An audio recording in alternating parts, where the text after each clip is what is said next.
understand that some of you may feel story time is a long, drawn-out, boring affair. Some of you may even find it scary, children running and screaming all over the place. I find that story time can be quite simple, so long as one is sufficiently prepared. For instance, today I've brought, of course, a book.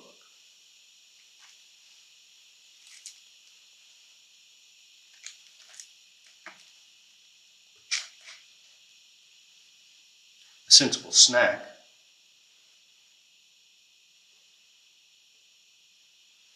a cold drink, a sturdy mallet. And of course, if none of those seem to work, hearing protection. One thing I seem to have forgotten is the children. I'll be right back with our story, Creepy Carrots.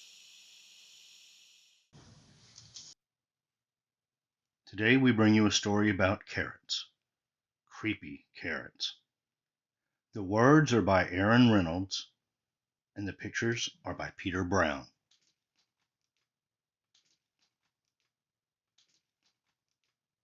Jasper Rabbit had a passion for carrots, and the carrots that grew in Krakenhopper Field were the best. Fat, crisp, and free for the taking. He pulled some for a morning snack on the way to school. He yanked out a few on his way to Little League practice. He ripped them from the ground on his way home at night. Jasper couldn't get enough carrots until they started following him. He first noticed something strange after the big game against the East Valley Hares. Jasper was about to help himself to a victory snack when he heard it. The soft, sinister tunk, tunk, tunk of carrots creeping. He turned, but there was nothing there. Just my imagination, he thought, but he hopped a little faster.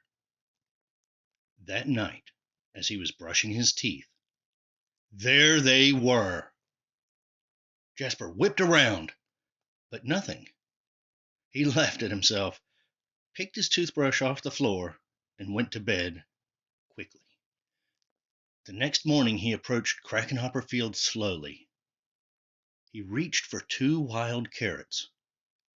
Nothing happened. He bit into one. Nothing happened. Whew, creepy carrots.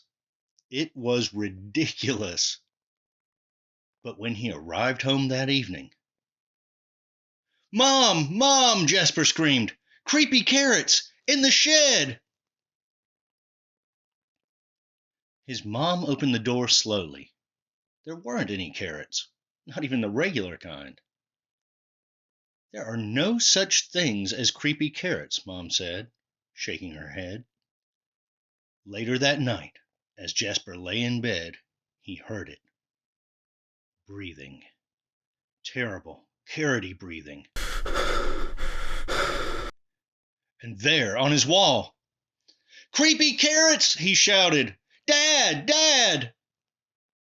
His dad thumped into his bedroom and threw on the light. They searched under the bed. No creepy carrots. They looked through the closet.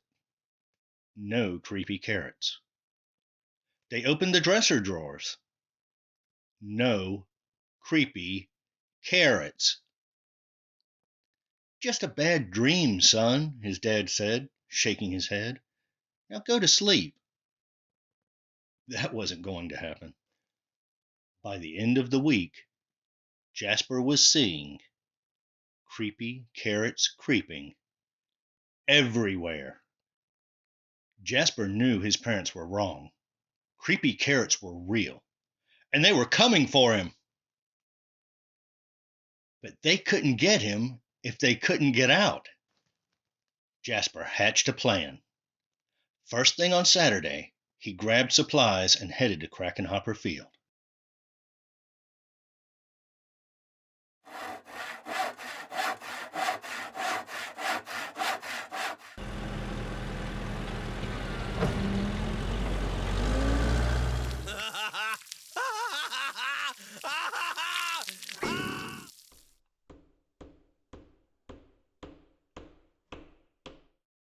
As the sun finally set across Crackenhopper Field, Jasper Rabbit smiled.